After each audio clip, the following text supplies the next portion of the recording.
aranyanga burundu atangira kujya anyiyenzaho aribwo nagiye gukora ikiganiro nyine nagiyeyo nzi ko tugiye gukora bisanzwe akananuma n'ibiryo hari n'igihe yanumye ibiryo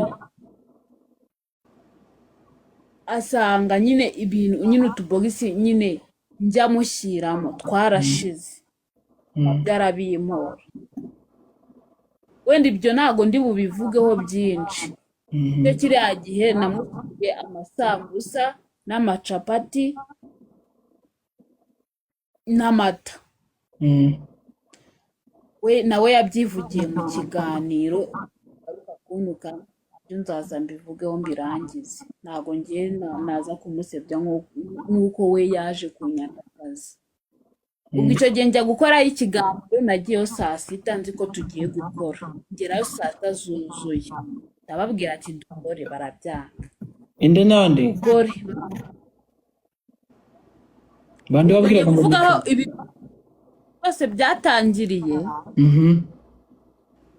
dukore barabyanga saa saba ziragera saa munani ziragera banze ko dukora hafi saa munani n'igice ubwo urumva uko nagiye meze nishimye ntago kuba nandi kubwira abantu ngo dukore bakabyanga ntago ariko nari kugomeza meze nishimye ndi kubabwira ngo dukore babyanze umuhungu atangira kumbaza ngo mfite ikihe kibazo mbwira nta kibazo mfite dukore jyewe nahakure kandi mba ngomba gutaha kare barabyanga neza umuhungu atangira kumbwira amagambo mabi ngarabona ngo meze ngo nkuvuye gusamba yarambwiye ngo arabona ameze nk'umuntu waraye nsambanye bantera sida ese umuntu wasambanye bakamutera sida ko numva ko ngo idahita igaragara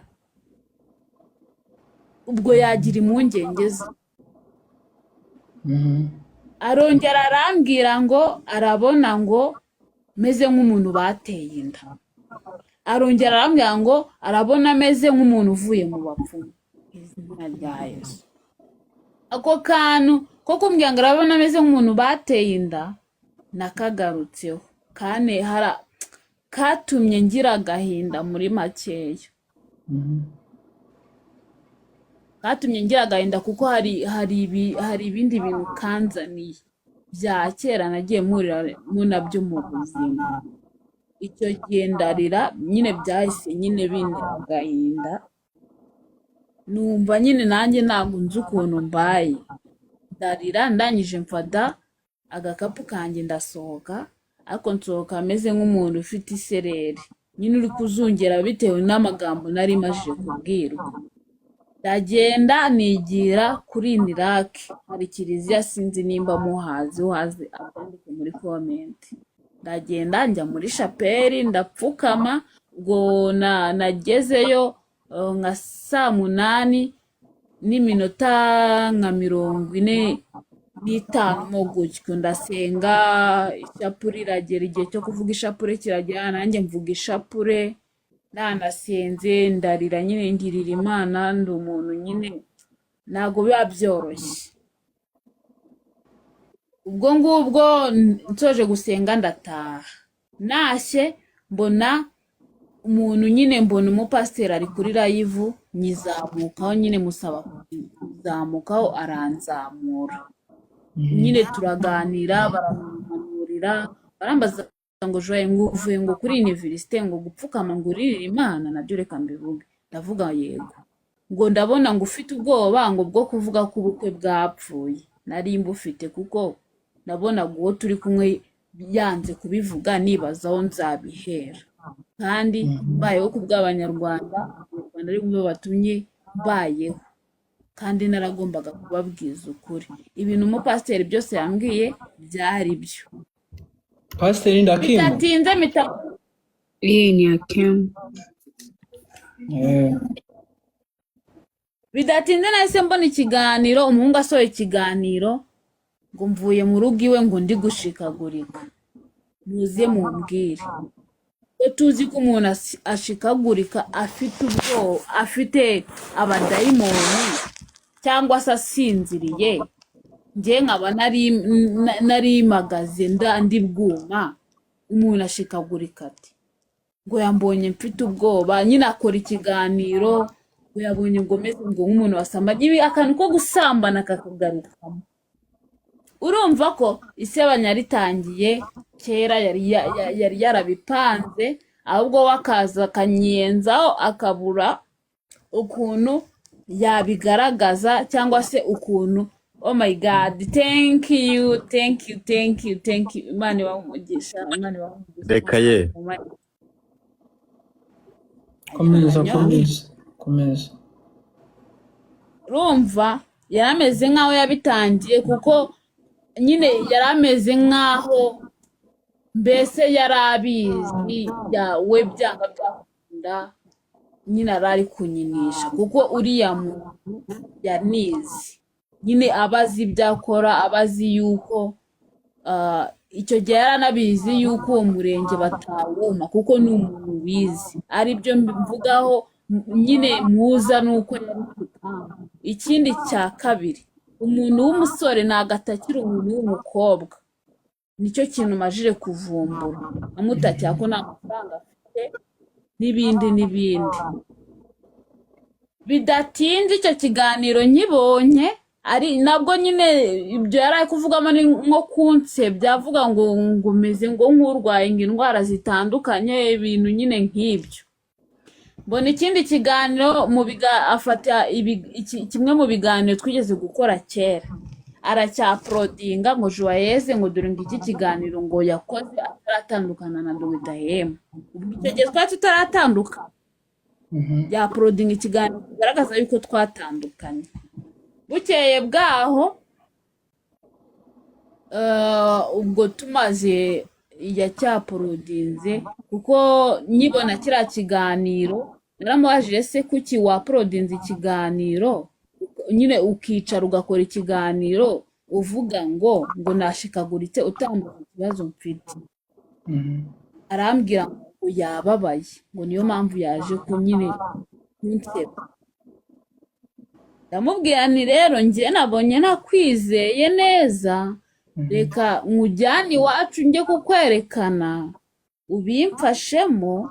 Abo nabibwiye barabizi, hano hari abantu tuba tuvugana kuri WhatsApp, nagiye mbibwira reka nkujyane iwacu njye kukwerekana, aho uzanjyana iwanyu bamenye, ababyeyi bacu bose bamenye yuko turi kumwe, kugira ngo ningira ikibazo ari wo bazabibaza. Kuko icyo gihe yari yavuze ngo nipfa ntibazabibaza, bintera ubwoba muri icyo kiganiro yakoze. Ubwo ngubwo hacamo umunsi umwe, yarambwiye ngo azabitekerezaho ibyo nari musabye. Hacamo umunsi umwe atansubije, uwundi munsi turavugana, ndamubaza se bya bindi nagusabye bimeze gute? Arambwira ngo nzabitegure ngo mubwire. Ibaza se ibintu nzabitegura njyenyine kandi tubirimo twembi?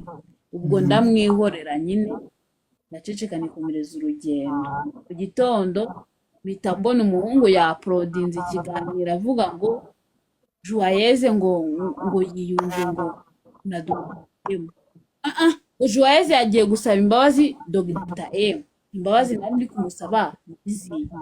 Mbonye ibyo biganiro byose yaporodinze byikurikirana, ashakaho impamvu mbi, avuga n'ibintu bitari byiza kuri njyewe, mpita mfata umwanzuro wo kwegera bariya ababyeyi ba mama Buryohe n'abandi.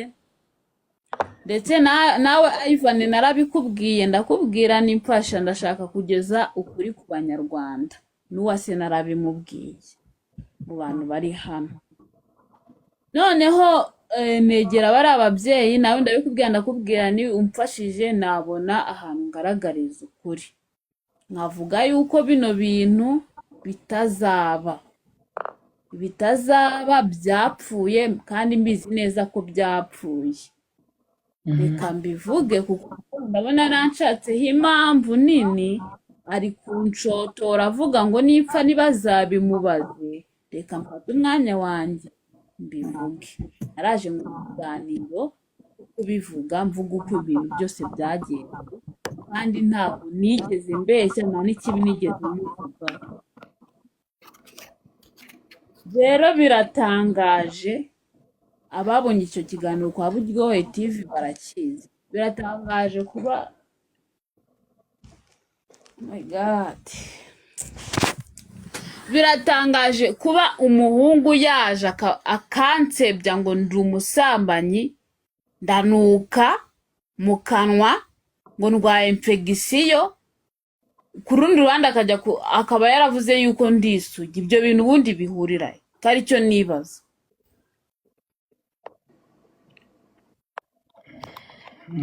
Okay, ese Joye nari mfite ikibazo kuri ibyo byerekeye n'ama infection. Haba hari igihe mwigeze muganira kuri ibyo bintu wabirwaye cyangwa yapfuye kubivuga gutyo? Njyewe icyazi namubwiye ama infection yo mu maraso bigeze kuyansangamo, ndetse bambuza kurya ibiraha, ngo ibiraha biba birimo umwanda kuko nakundaga ibiraha nawe arabizi. Urumva, kuva icyo gihe sindongera kurwara ama infection yo mu maraso. Ndabyemera pe, ariko ayo yavuze atandukanye njye nayo narwaye. none se Joye kandi sorry ndakubaza kuko ntago nareka kubikubaza ko niyo wavuze ko ngo mumaranye niba ari umwaka. Ubu tuvuge kuri ya mutipe mwakoranye ibyo mukorana byose, wenda ntiyigeze anagusaba yuko mwaryamana cyangwa iki, ibintu byerekeranye n'ibyo ko ngira ngo yagiye kuvuga biriya bintu afite aho yabikuye. Ubu uriya muhungu igihe cyose mumaranye ntabwo mwigeze muryamana? Ntabwo twigeze turyamana, ariko ntibivuze ko atanabinsabye. Kubinsaba yarabinsabye, ariko nigeze abigeraho kubera Imana kandi nzi